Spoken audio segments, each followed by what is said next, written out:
Hi, I'm JJ Conway, and I help hardworking women and a few good men build financial confidence and take ownership of their financial future. I'm cheering you on with education on financial literacy, smart investments, and passive income streams. Welcome to Ladies of Wealth. If you are listening as part of the Ladies of Wealth podcast, then I want to encourage you to join us Thursday nights when we do this class live, and we extract from the Thursday classes most of the podcasts, excepting the ones where I interview somebody, which we are ramping back up our interviews. We stopped our interviews for a while because we had so many backlogged that I just didn't feel like I could legit take on a new person, knowing that it might be 6 months before I actually publish their episode, right? Like some spaces they do that, but I don't have that big of a name yet. Like, but this is gonna sound so bad.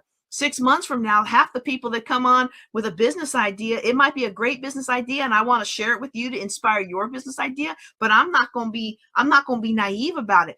A year from now, half the new entrepreneurs that come on my channel and advertise their amazing ideas, which are amazing, or I don't let them come on, won't be in business. Say, what? No, they're not going to be in business. In fact, that's what happened with a bunch of the interviews that I had tried to push out. Like, I went to go link to those people's websites, and it's all 404, site not found. Why? Because they didn't follow sound financial principles. Their idea was amazing. They themselves were amazing, but they did not follow sound financial principles, and they did not build a business that could sustain. Now, some people, I don't know who needs to hear this, but you need to not get caught up in this, okay? You need to not get caught up in this, and you need to not be looking at somebody else feeling bad about yourself, because what a lot of people do is they move from business to business to business to business to business, and they extract money out of one, and then they close it down and make the next one, and extract money out of that and close it down and make the next one, and extract money out of that and close it down and make the next one. If they've got a good idea, even if that's their MO, and they're not selling any debt to you, I'm going to let them come on the channel, okay? But you have to understand that's how some people roll. In fact, I once talked with a club owner in Shreveport as they were opening up a new joint. And of course, I'm part of the Shreveport. Well, I was on the board for the Shreveport Bossier African American Chamber. And so it was one of my jobs was to go to all of these things where we had new businesses open up and stuff, and like ribbon cuttings and different things like that. And I was just talking with him, like, I heard that you had something else in this space not long ago. And he's like, oh yeah. And I said, well, why did it shut down? I'm just curious, just as a financial planner that helps people build businesses, why did that shut down? He said, oh, because it ran its course, and I always shut my stuff down before they dip. And he did not draw this chart, okay? I'm going to tell you right now. He did not draw this chart that I'm going to draw you. But I love to draw charts. So if you're listening on the podcast, go out to YouTube and you can see this chart, okay? In his mind, if you have a good launch, your business starts off making money, okay? And he had good launches because he had a good name and he was well known in the community. So whenever he opened something up, it automatically started off making money. And it would make money. And then over time, people got bored. They're looking for the bigger, better deal, the next big thing. And then that business would begin to drop off. And what he would do, this is what he would do. He did not draw this chart, okay? I'm telling you, I am extrapolating from his words. And I'm drawing a chart for you based on his words of how he does it. So if I'm misrepresented on my chart, he can come back and let me know. He probably don't even remember who I was, okay? But in his mind, okay?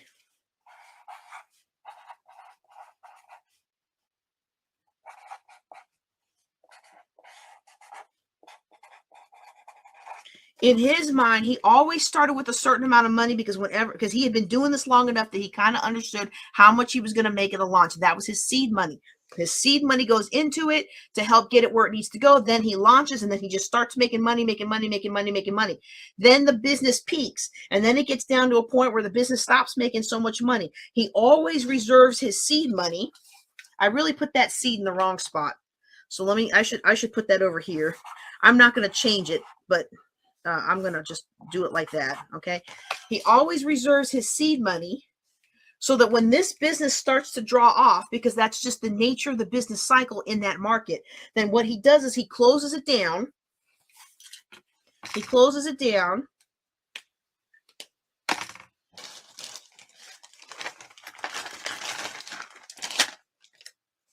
Oops. Okay, he closes it down at this point where he's got his seed money, but now if he keeps the business open, now he's going to dip into his seed money because it's losing money from where he started. Okay, and then he opens up the next one, and he opens up the next one, and he opens up the next one. And so what you find then for him, for his business cycle, because he starts off with his seed money,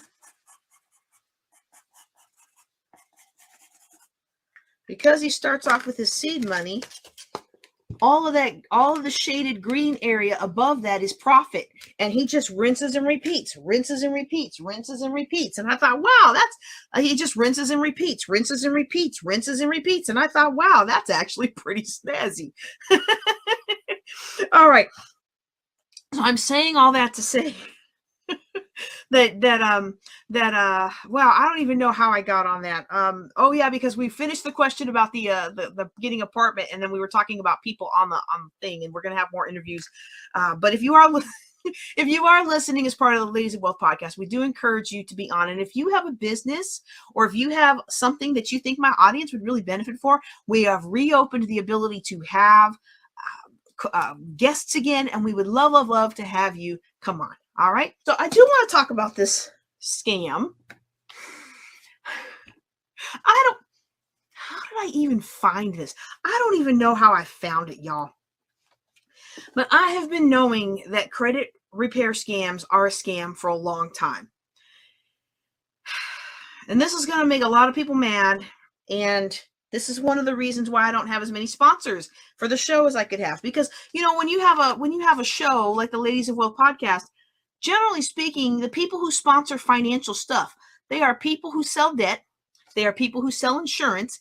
They are people who sell credit repair, or any number of products that, in my professional judgment, I don't recommend. So if you want to get a house and you take on a mortgage, I'm not going to be mad at you for that. But if you're going to go get a house and take out a loan for your investment property, I don't roll with that. I'm not saying people haven't made millions doing that, but I've seen more people who've ruined their lives doing that. So I've never seen anybody ruin their life who buys real estate the way I teach it and does a cash basis. Now, I've seen people who don't have as much money as they want, but I've never seen anybody ruin their life. Like the people who have, they control $1 million of property with other people's money. And then all of a sudden COVID happens, and now you can't pay any of those loans because none of your tenants are paying their rent, or this happens or that happens in your life. And now you're stuck holding the bag. Right. And that's what I see more often. I am not saying that people don't make money with debt. And I'm also not saying that I wouldn't utilize certain types of debt products, For example, one of the things that I want to get into once I build a little bit more seed money and build up some more property in my current location is I wanted to get into note buying. Well, buying notes is buying debt. And it's one of those interesting things in the scripture. Like I find in the scriptures tell us don't go into debt and don't lend to people. But it also gives you guidelines if you are going to lend to people, how to not be in usury, how to not charge usury, right? So I always found that to be very interesting. But when I look at buying notes, I look at minimizing the amount of debt that's in the world and lowering the amount of debt that's in the world. And I'm not doing this because I'm just a good person and I care about people and I just want people to, be happy and unicorns and rainbows. But because if I can take a non-performing note and if I can restructure it so that it's profitable for me, it's profitable for the person who's in that property, who now doesn't have to move because we can restructure it, and then it's profitable for the bank that doesn't have a bad note on their books anymore. I call that a win-win-win. Okay, so I can give you an example of that. Let's just say the bank has a note. Let's say the bank has a property that's worth 100K. Y'all know I like to work in round numbers to make the math easy, right? The bank is worth 100K, and the note is still 100K because they bought it last year. They used one of those special programs and they didn't have to put anything down, and they thought they were going to do well, but then they realized, hey, when we don't put anything down, we have all kinds of extra fees, and we have all kinds of extra this and extra that, and we didn't know that when the water heater goes out, we can't call the landlord anymore. So now we gotta pay for that, and so they still have 100K on the note that's non-performing. Okay, I should have made this in red. All right, so the loan is at 100K, the house is worth 100K, non-performing. So then what the bank might say is, you know what, let's go ahead and sell this to somebody else. Where'd my blue go? I just had a blue. I don't know what I did with it. All right, well, we'll use purple. Say, you know what, JJ Conway, we've got this $100,000 note that is not performing at all, and we don't want it on our books anymore because they just bought the house, and our insurance is only going to give us 80% of that, and so we just want to get this off our books, and so they're willing to give that note to me for 20K. Oh, that is not a very dark purple. Okay, so now I have a 20K note. I spent 20K on a $100,000 note. These people still owe me 100,000. Okay, these people still owe me 100,000. They still owe 100,000. Oh, I forgot to write the loan amount. Let's just say that they were paying bank $1,000 a month. Okay, what I can do is be like, look, I understand you guys fell on some hard times. Here's what we're going to do. I understand that you owe me this 100,000, but what we're going to do is we're going to lower your interest rate from the 7% that's got you paying $1,000 a month. We're going to lower that down to 3% or 2% or whatever it needs to be, and we're going to cut your payments down to about $600 a month. Okay, is that a benefit for the homeowner? That's absolutely a benefit for the homeowner. All right. So now they're paying me $600 a month. They still owe me 100K. Okay. They still owe me 100K. I paid 20K. If they make 4 payments, okay, if they make 4 payments on time, how much is that?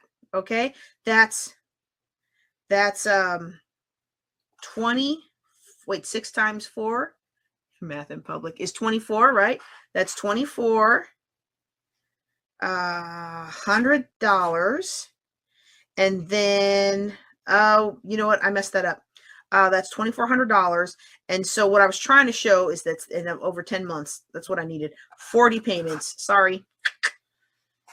40 payments. That's $24,000. Okay. 40 payments. 40 payments, okay, that's 3.5 years.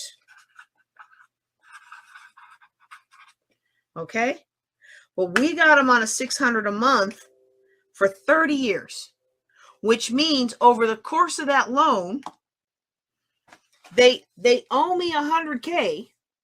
Okay, they could pay me off whatever the amortization scheme is. And I hope y'all understand this. I hope this is not news to you.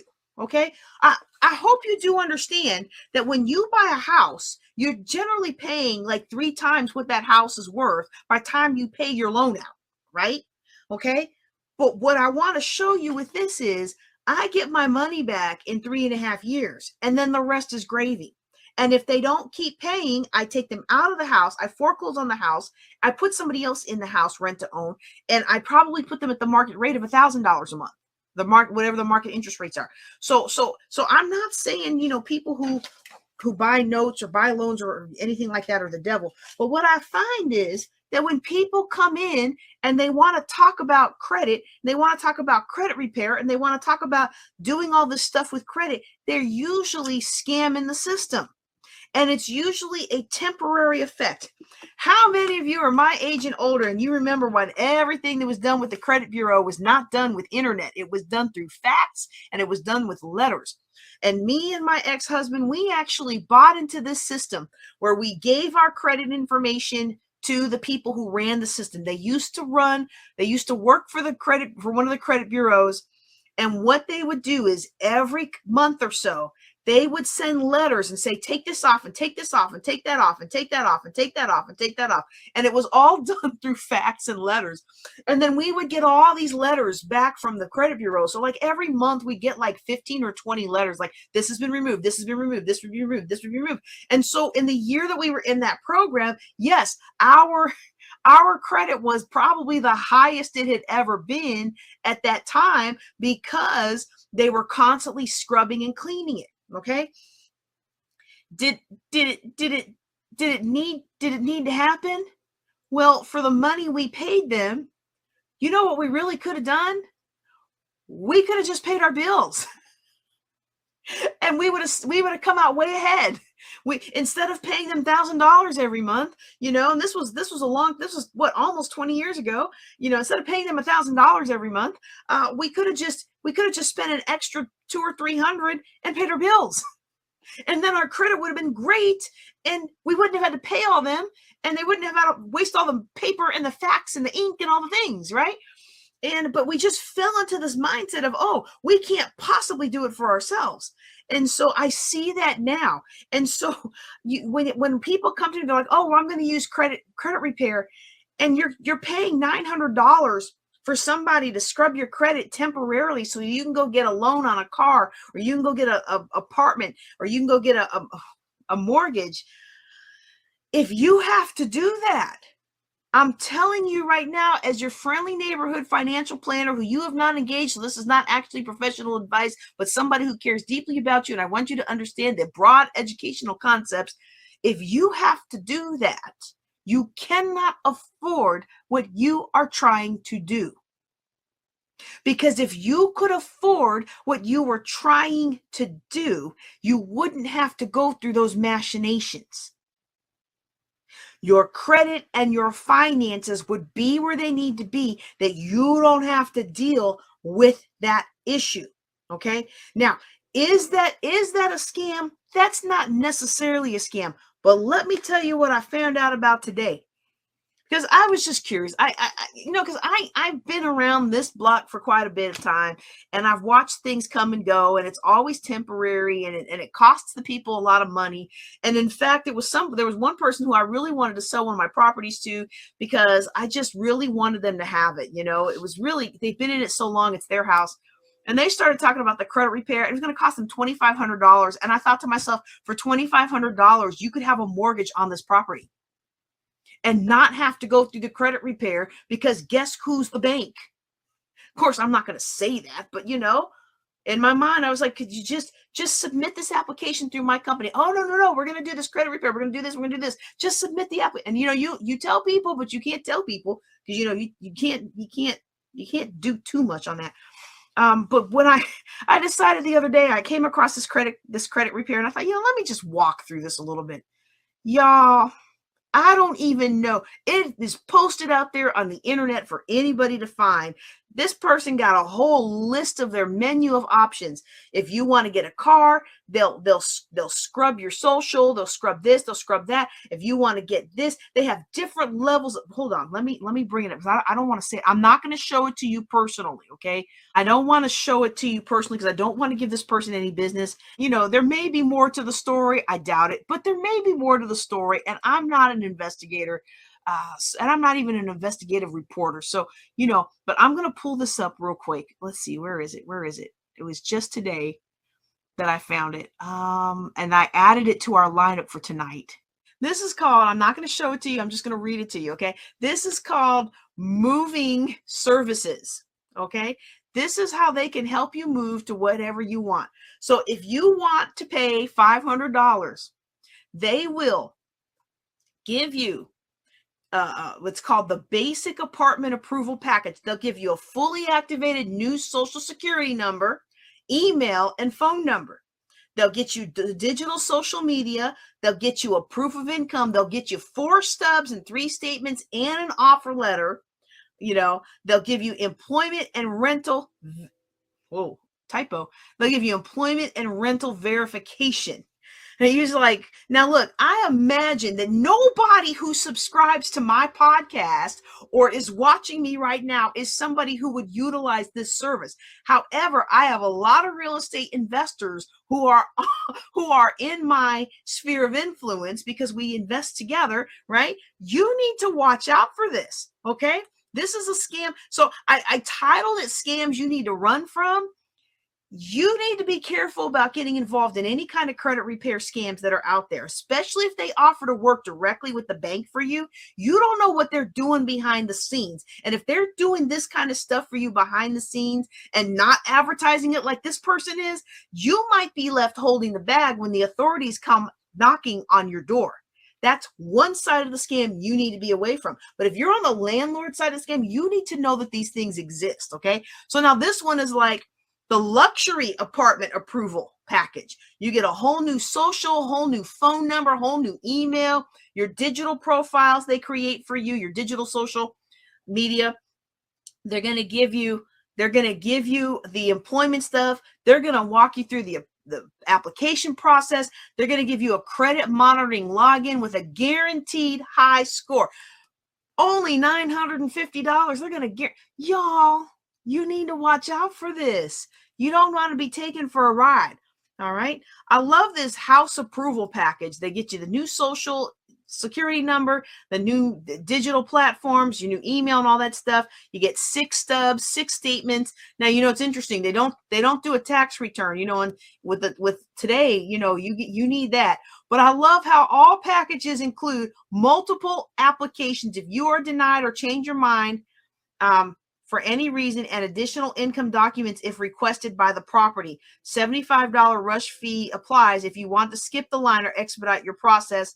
Allow 2 to 4 weeks for credit repair and score increase. Okay, so for just a little bit of cash, they can make sure you get the house you want. But I'm telling you, if you got to pay somebody $1,500 to get to get a whole new profile so the bank will lend to you, you ought not be buying a house. Don't get mad at me now, okay? Because somebody who's on hard times but otherwise pays their bills can take their bank statement and show the landlord or show the mortgage approver, the lender, the bank, whoever you're going through to get your mortgage. If you're doing owner finance, you're going to send it to the owner. If you're going through a bank or a mortgage, you're going to send it to the underwriter. If you fell on hard times and you're genuinely climbing your way out of it, but you've been paying your bills for the last year, then you should be able to show that documentation. You shouldn't have to go through one of these scam services and pay them $1,500 to make you look like a good person on paper. And if you haven't had a good year or so of being able to pay your bills on time, then you might not be a good candidate to buy a house. And I'm not trying to be mean and I'm not trying to be rude to anybody, but I'm trying to let you know if you go that route, you're going to get in that house and what's going to happen. You're probably going to have too high of an interest rate.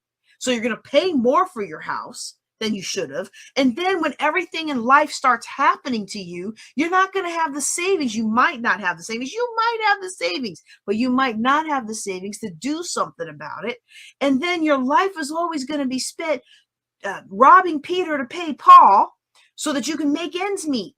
It'd be better to draw back, get in someplace smaller, pay your bills on time, build up a savings, and then buy. Or if that feels too laborious for you, use some of the real estate investment techniques that I teach every third Thursday and use those techniques to help you actually acquire property without having to take on a loan. Or build up, if you want to do wholesaling, build up the cash that you need for a down payment or that you need to buy a home outright. There are so many different ways that you can win with money without these kinds of scams. Okay. Now let me show the other one. This other one is funny too, because this one was the tenant ones. They also offer car approval services. Now y'all know I am not big on car loans. And if you have to go through these kinds of things to get your car loan, it breaks my heart when somebody's like, yeah, I got this new car. I'm only paying 20% interest. And I'm just like, I got this new car loan. I'm only paying 15% interest. 7% interest. Maybe not as bad, but still, And worse, on a 7-year, some people are paying for their cars on a 9-year loan. 9 years. You know that car, unless it's a really good car, you know that car is not going to be worth it in 9 years. Come on now. We got to do better, all right? So somebody comes to you and if you're, unless you're a car dealer, this probably doesn't apply. But if somebody comes to you trying to rent your house, make sure you verify that employment. Don't just look at that proof of income and decide you're going to just take it at, call those phone numbers, go to that business. If you can go to that business, because they might have the phone number set up to be their own friends in the backyard, right? But this one, the proof of income car package is only $250. They'll provide you with proof of income, employment verification. They'll walk you through the process. And then there's one where it says they do trade line and a new score package. And I'm just like, this is, for $1,300, rather than go get a new car where you're going to have an $800 or $900 a month payment because your credit's so bad, why don't you just save some money and get you a $5,000 starter car? Save some money and get you, $1,000 beater is probably only going to last you a little ways, but still that's going to be better than putting your $1,300 into one of these, and especially if you got friends who are handy with repairs. I'll tell you what, I love how my Japanese cars have lasted a long time. And I loved how well built my German car was when I had one, but nothing beats an American make for being easy to repair. So, you got to keep that in mind when you're going to buy your next vehicle, but you don't have to fall into these traps and into these scams. Okay. And so again, I hope you've enjoyed that today. If you are somebody who would screen people, and you might find yourself being the recipient of this false information so that you can extend credit or loan or rentals to somebody else who is seeking to rent one of your properties or buy something from you that you're going to own or finance, please, sir, please, ma'am, make sure you do your due diligence, because these kinds of scams are out there. And if you are looking for a credit repair scam, I'm not saying they're all scams, because I gave you an example of one that me and my ex-husband used to do that cost more than just paying our bills, but it wasn't a scam. It was just wasted money, though. It's not that it was a scam. They did what they said they were going to do, but we didn't need to pay them that much to do what we could have done ourselves. And if we had stopped trying to, always try to get new credit, we wouldn't have had so many inquiries in the first place, and we wouldn't have needed them to always come off. So it's a vicious cycle. And a lot of times you can resolve your own credit problems yourselves rather than turning to one of these companies and just lining their pockets. That's not to say that they're all bad, but please watch out for scams. Don't forget to like this episode, subscribe to the channel, and ask your question at ladiesofwealth.com.